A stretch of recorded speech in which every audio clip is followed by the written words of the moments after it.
یہ انسانیت کی محبت کی اور انصاف کی ایک تاریخی مثال ہے۔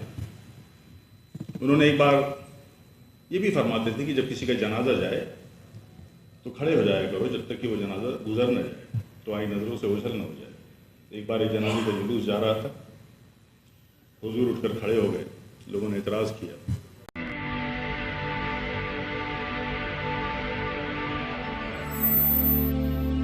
کہ وہ انسانوں کو انصاف، مساوات، عدل، برابری سکھانے آئے تھے، اور نہ صرف لیکچر دے کر کے سکھایا، انصاف کر کے لوگوں کو دکھایا بھی کہ جس کو ہم نے سکھایا ہے اس کو اس طرح سے پریکٹیکل لائف میں اپلائی کرنا ہے اور اس طرح سے اسے انجام دینا ہے۔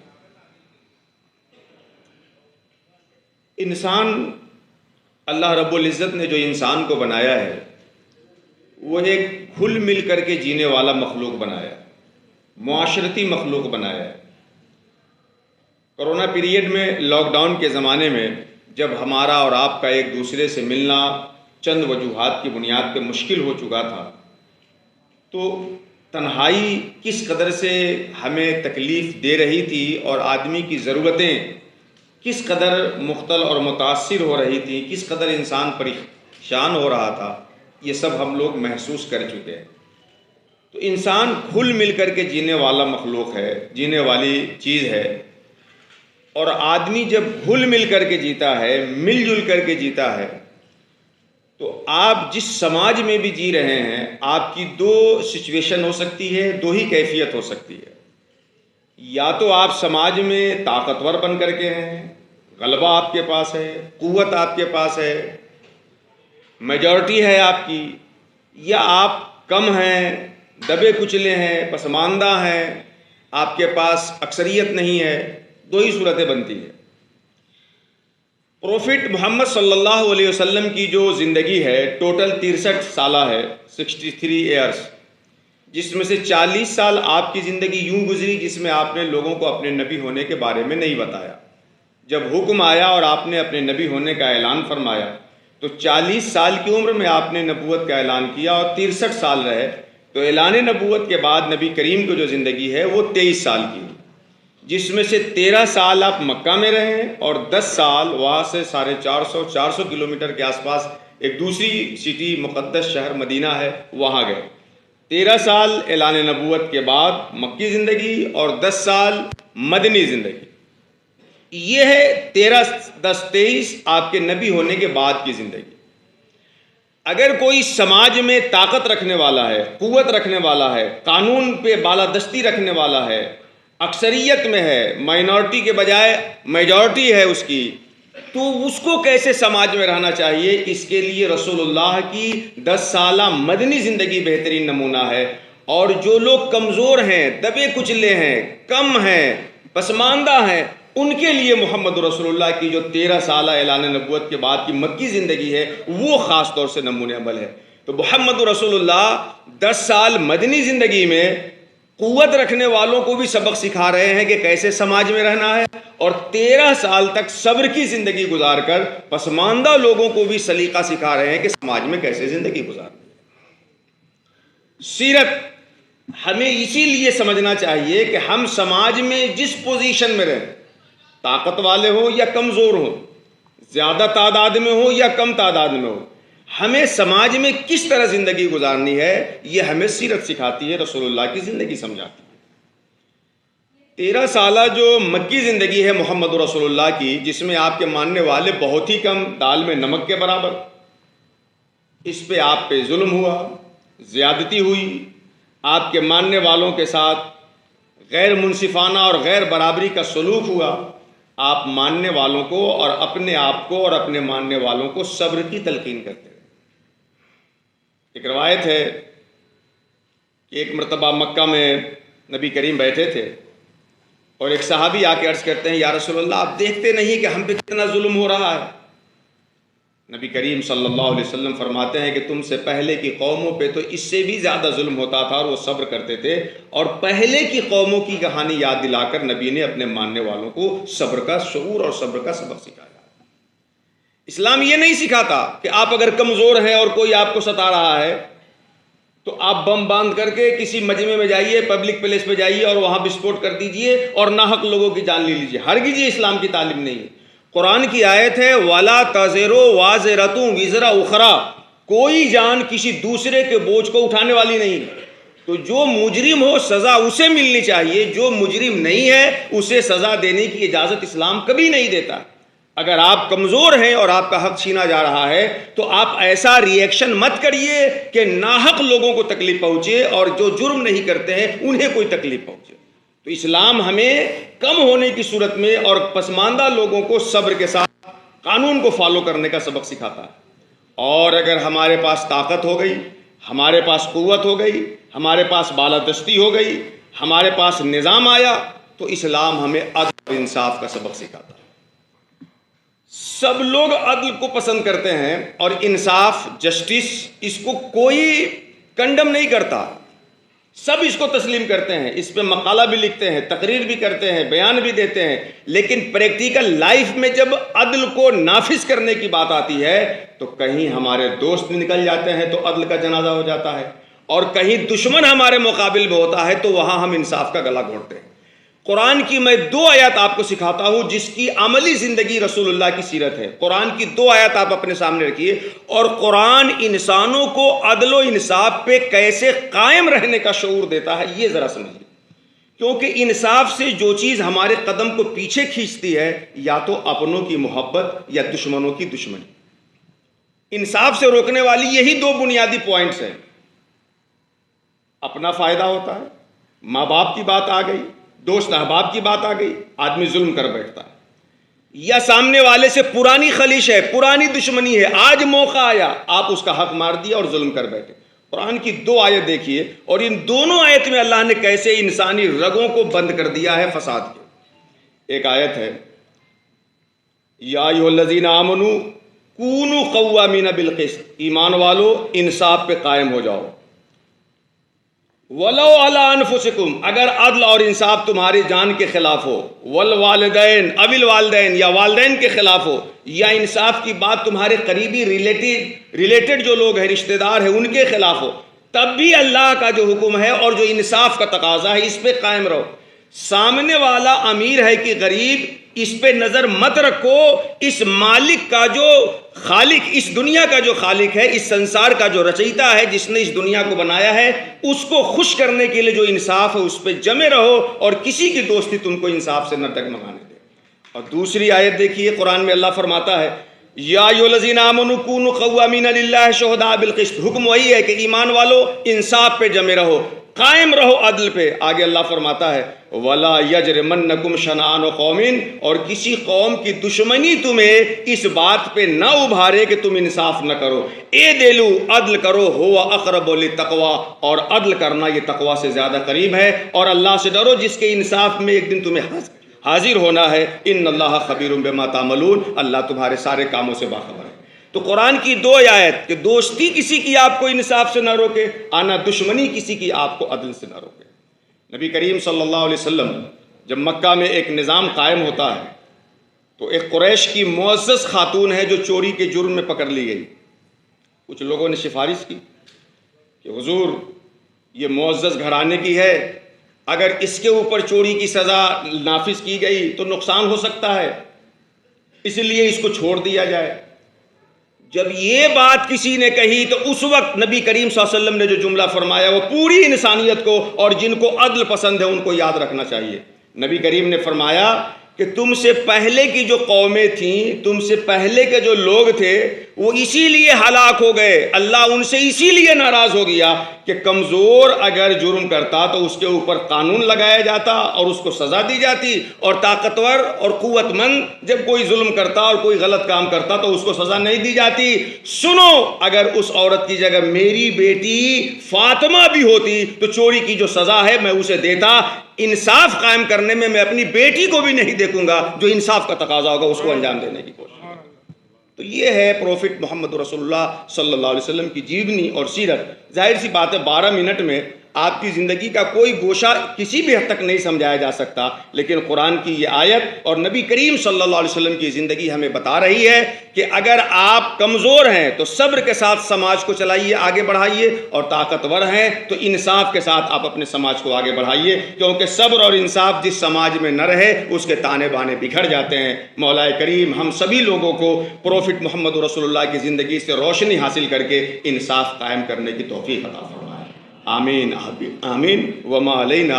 جب سیرت کی بات ہوتی ہے، اپنے پیغمبر کی بات ہوتی ہے، ان کے احکامات، ان کی تعلیم کی بات ہوتی ہے، اور ان کی امت کے دور حاضر میں مقام کی بات ہوتی ہے، تو ذہن میں صرف ایک ہی جملہ آتا ہے کہ میرے پاس اشک ندامت کے سوا کچھ بھی نہیں۔ سبھی مذہب، سبھی دھرم میں یہ روایت ہے کہ انسانیت کو رہنمائی کے لیے پیغمبر آتے رہے ہیں، دودھ آتے رہے ہیں، پیغمبر آتے رہے ہیں، اور ان کی تعداد تقریباً 1,24,000 کہی جاتی ہے، جس میں سے 25 پیغمبروں کا ذکر ہمارے قرآن میں۔ لیکن ان سارے پیغمبروں میں جو مرکزی حیثیت ہے وہ ہمارے نبی حضور صلی اللہ علیہ وسلم کی ہے، جس کی وجہ 70 میں مکہ کے ایک شہر، عرب کے ایک شہر مکہ میں ایک قبیلہ قریش میں ہوئی، اور 6 سال کی عمر میں وہ یتیم ہو گئے تھے، اور ان کی پرورش ان کے چچا ابو طالب نے کی تھی۔ تاجر اور چرواہے بطور کام کیا کرتے تھے، لیکن ان کی پہچان، ان کا لقب صادق اور امین تھا۔ صداقت، ٹروتھفلنس، ٹرسٹ وردی، یہ ان کی پہچان تھی، اور اسی پہچان کی وجہ سے اس شہر کی بڑی امیر خاتون حضرت خدیجہ علیہ السلام، حضرت خدیجہ نے اپنا پیغام شادی کے لیے بھیجا، اور 25 سال کی عمر میں ان کی شادی ہوئی، اور 40 سال کی عمر میں اللہ تعالیٰ نے ایک فرشتے حضرت جبریل علیہ السلام کے ذریعے ان کو نبوت کا پیغام بھیجا۔ میں اس منظرنامے کو اپنے ذہن پہ نقش کریے، کیونکہ وہ ایک شروعات تھی نبوت کی، انسانیت کی، محبت کی، علم کی اور انصاف کی۔ 41واں سال تھا، رمضان کا مہینہ تھا، وہ غار حرا میں جاتے تھے، اکثر رات رات بھر تنہائی میں رہتے تھے اور عبادت کیا کرتے تھے۔ تو وہی نازل ہوئے، جبریل علیہ السلام آئے، انہوں نے کہا اقرا پڑھو، انہوں نے کہا میں پڑھا ہوا نہیں ہوں۔ وہ فرماتی انہوں نے بہت تیزی سے دبوچا کہ وہ چور چور ہو گیا، اور پھر کہا پڑھو، کہ میں پڑھنا نہیں جانتا۔ تیسری بار انہوں نے کہا کہ اقرا بسم ربک الذی، پڑھو اپنے رب کے نام سے جس نے تمہیں پیدا کیا اور خون کے ایک لوتھڑے سے انسان کی تخلیق کی، اور وہ رب بڑا کریم ہے، اور اس نے انسان کو قلم کے ذریعے وہ علم دیا جو اس کو نہیں جانتا تھا۔ پھر وہ آیت لے کر کے گھر پہ لوٹے، حضرت خدیجہ علیہ السلام، حضرت خدیجہ کے پاس اپنی بیوی سے پورا واقعہ سنایا، اور کہا کہ مجھے، اور کانپ رہے تھے، کہا مجھے چادر اڑا دو، مجھے چادر اڑا دو۔ حضرت خدیجہ نے ان کو چادر اڑائی، اور اس کے بعد پھر کچھ انہوں نے اطمینان ہوا تو انہوں نے پورا واقعہ سنایا، اور کہا کہ مجھے اپنی جان کو ڈر لگتا ہے۔ تو حضرت خدیجہ نے جو الفاظ کہے، جو کانفیڈنس ہے، جو یقین ہے، اس کو سنیے آپ۔ اسی الفاظ میں ایک پیغام ہے۔ حضرت خدیجہ نے ان سے کہا کہ اللہ کی قسم، آپ کو کچھ ہرگز نہیں ہوگا، اللہ آپ کو رسوا نہیں کرے گا، آپ صلہ رحمی کرتے ہیں، آپ بے سہاروں کا بوجھ اٹھاتے ہیں، آپ ضرورت مندوں کی مدد کرتے ہیں، آپ مہمانوں کی میزبانی کرتے ہیں، آپ حق کے راستے میں آنے والے ہر مسائل میں مدد کرتے ہیں۔ ان ساری چیزوں میں صرف انسانیت کا پیغام ہے، کوئی عبادت کا ذکر نہیں ہے۔ پھر اس کے بعد ان کا 23 سال کا عرصہ رہا نبوت کا، دشواریاں جھیلی، مخالفت جھیلی، بڑے ظلم ہوئے ان کے اوپر، اور لیکن ان کا جو بنیادی مشن تھا، وہ بنیادی مشن یہ تھا کہ ہر غیبت پر سچ غالب ہونا چاہیے، truth should prevail at any cost. ان کا بنیادی مشن تھا ایک ایسے معاشرے کی تشکیل کی جائے، ایک ایسے سوسائٹی کو اسٹیبلش کیا جائے جہاں کسی کا عقیدہ کچھ بھی ہو لیکن امن ہو، ہم آہنگی ہو۔ اور آج ہم اکثر بات کرتے ہیں کہ ہماری دوسرے قوموں سے کیا تعلق ہونا چاہیے، ہمارا کیا رشتہ ہونا چاہیے، ہمارے دوسرے مذہب سے ہمیں کیسے رہنا چاہیے، اس کے بارے میں ہمیں صاف صاف اس بات کو ہمیں سمجھ لینا چاہیے، اور اس پیغام کو دینا چاہیے کہ ہمارے حضور کی کتاب میں لکھا ہوا ہے، دین میں کوئی زبردستی نہیں، کسی کو اس کے عقیدے کو بدلنے کے لیے مجبور نہیں کیا جا سکتا۔ اور یہ بھی اسی کتاب میں قرآن میں کہا گیا کہ تمہارا مذہب تمہارے لیے، میرا مذہب میرے لیے، اور اسی لیے ہمارے پیغمبر مسلم اور غیر مسلم کے ساتھ یکساں سلوک کرتے تھے۔ انہوں نے عمر بن امیہ غیر مسلم تھا، اس کو اپنا ایمبیسڈر بنا رکھا تھا، اور حضور کا ایک بہت مشہور قول ہے جس میں انہوں نے کہا کہ اے لوگوں، غیر مسلم کے رعایا پہ اگر تم نے ظلم کیا تو قیامت کے روز میں ان غیر مسلموں کا وکیل بنوں گا۔ یہ انسانیت کی محبت کی اور انصاف کی ایک تاریخی مثال ہے۔ انہوں نے ایک بار یہ بھی فرماتے تھے کہ جب کسی کا جنازہ جائے تو کھڑے ہو جایا کرو جب تک کہ وہ جنازہ گزر نہ جائے، تو آئی نظروں سے اوجھل نہ ہو جائے۔ ایک بار ایک جنازے کا جلوس جا رہا تھا، حضور اٹھ کر کھڑے ہو گئے، لوگوں نے اعتراض کیا، یہ اعتراض کیا کہ وہ تو یہودی کا جنازہ تھا۔ آپ نے جواب دیا کیا وہ انسان نہیں ہے؟ یہ تھا وہ کردار، یہ تھا وہ عمل جسے اسلام 10 سالوں میں اتنے بڑے حصوں میں، لیکن جو ایک اہم بات یہ ہے وہ یہ ہے کہ ہم سیرت پہ جلسہ کرتے ہیں، سیمینار کرتے ہیں، آرٹیکل لکھتے ہیں، کیا اس سے ہماری ذمہ داری ختم ہو جاتی ہے؟ ہماری ذمہ داری تو یہ ہونی چاہیے کہ جو محسن انسانیت تھے ان کے پیغام کو ہم دوسروں تک پہنچائیں۔ اگر ہم اس پیغام کو ایمانداری سے جائزہ لیں تو ہم سے غفلت رہی، ہم نے اس پیغام کو دنیا میں نہیں پہنچایا۔ اگر ہم دنیا میں پہنچاتے تو مارٹن لوتھر کو، میلکام ایکس کو اس نسل پرستی اور ریسزم کے خلاف جنگ نہیں لڑنی پڑتی اور شہید نہیں ہونا پڑتا۔ ہمارے سیاسی جلسوں میں، ہمارے مذہبی جلسوں میں، ہمارے سماجی جلسوں میں اس کا عنوان ابراہم لنکن اور کارل مارکس نہیں ہوتے، ہمارے نبی ہوتے ہیں۔ اگر ہم نے اس پیغام کو دنیا میں پہنچایا ہوتا تو اس ہیومن رائٹ کے خلاف نیلسن منڈیلا کو 27 سال تک اپنی زندگی کی بہترین وقت کو جیل میں نہ گزارنا پڑتا، اور جس نیلسن منڈیلا نے رہا ہونے کے بعد ان کا قول ہے نبی کے بارے میں کہ I have always been fascinated by the stories of the prophet and his commitment for the justice and equality۔ یہ نیلسن منڈیلا کا وہ تھا۔ اور جنگ بدر میں جب حضور کے سامنے جب جنگی قیدی لائے گئے تو انہوں نے کہا کہ ان کو فدیہ لے کر کے کچھ رہا کر دو۔ یہ ہیومن رائٹ کی شروعات تھی، اور یہی نیلسن منڈیلا نے بظاہر اس سنت پہ عمل کیا کہ جب وہ رہا ہوئے تو انہوں نے اپنے دشمنوں سے انتقام نہیں لیا اور ان سب کو معاف کر دیا۔ حضرات، میں آخری بات آپ سے کہہ دوں، یہاں کچھ ایجوکیشنسٹ بیٹھے ہوئے ہیں، بڑے انٹلیکچوئل ہیں، آپ صاحب علم ہیں، صاحب دانش لوگ ہیں، بڑے بڑی ہستیاں یہاں پہ اسٹیج پہ بھی فرما ہے۔ یہ وہ مذہب تھا جس میں انسان کی تخلیق کے پہلے علم کا ذکر ہوا۔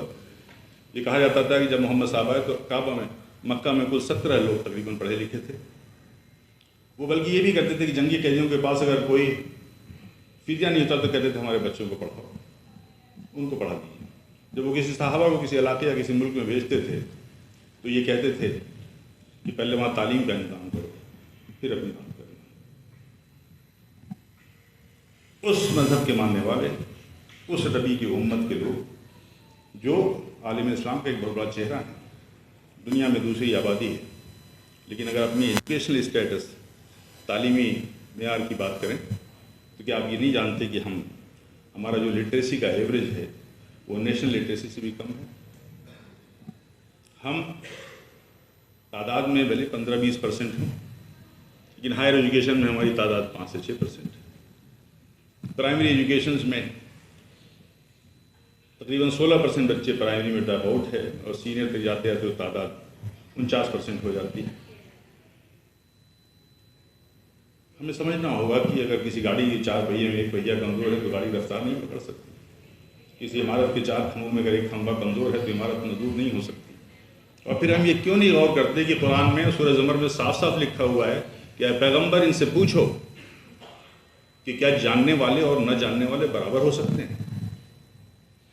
ہم کس برابری کے درجے کی بات کرتے ہیں؟ کیا نعروں سے، مطالبوں سے، مظاہروں سے، جلوسوں سے آپ برابری کا درجہ پائیں گے؟ برابری کا درجہ صرف علم اور علم سے حاصل کیا جا سکتا ہے۔ اس بات کو ہمیں سمجھنا ہے۔ میں زیادہ وقت نہیں لوں گا، ہاں ضرور اتنا میں یہ کہوں گا کہ اگر آپ اپنا وقار، اپنی عزت چاہتے ہیں تو نبی کے اس احکامات پہ، اس تعلیم پہ عمل کریں، اور اپنی میں ساری گفتگو کو ان 2 اشعار میں سمیٹ کے آپ سے اجازت لے لوں گا کہ جو کھو گئی میری عظمتیں ہیں یہ جو کھو گئی میری عظمتیں میری غفلتوں کا خراج ہے، یہ جو کھو گئی میری عظمتیں میری غفلتوں کا خراج ہے، جو میں جاگ اٹھوں تو میرے لیے وہی تخت ہے وہی تاج ہے، اور اسی احتیاط سے کام لے جو طبیب روح بتا گئے، اسی احتیاط سے کام لے جو طبیب روح بتا گئے، وہی تیری حیات کا راز ہے وہی تیرے مرض کا علاج ہے۔